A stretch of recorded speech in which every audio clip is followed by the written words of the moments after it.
self doubt? I think self doubt is a feeling that almost all of us experience at some point in our lives. Will I make it? Will I achieve that goal I have set for myself?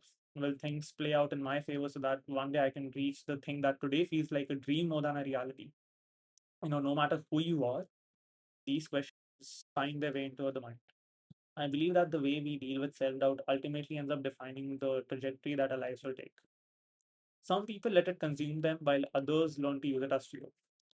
To understand that better, we first need to understand where self doubt truly comes from.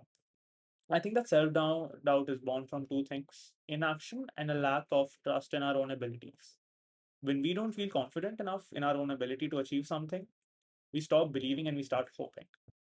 And a wise man named Mother Uchiha once said, the concept of hope is nothing more than giving up. Now, that statement sounds harsh, but as I have grown older, I have started to see why it resonates with so many people. Because a lot of the time, hope becomes a substitute for preparation. We hope things work out, we hope we get selected, we hope that we achieve our goals. But deep down, we know that when that hope is coming from confidence and when it's coming from uncertainty. The uncomfortable truth is that we usually keep the most when we know we haven't done enough to prepare.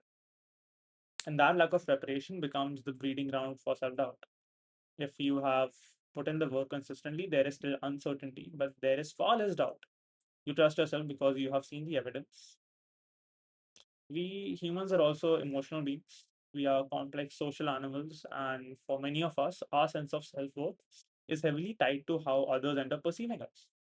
The goal that we choose to chase are often influenced by the status that it brings along with itself rather than what a heart genuinely desires. At least that's what I have observed in the people around me and to a certain extent in myself as well. Sometimes we're not afraid of failing the goal itself. We are afraid of what failure might say about us.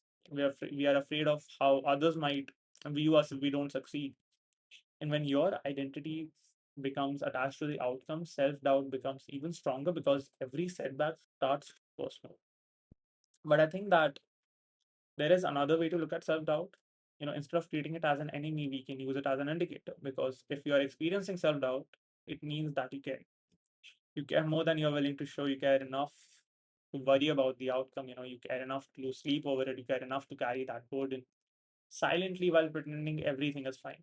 And that isn't necessarily a bad thing. The problem begins when we spend all our energy worrying about a future that doesn't exist yet. Because realistically, the only thing within our control is what we do today. There's a saying that the future is shaped by repeated actions in the present. So when self doubt appears, don't ask yourself whether you're going to make it.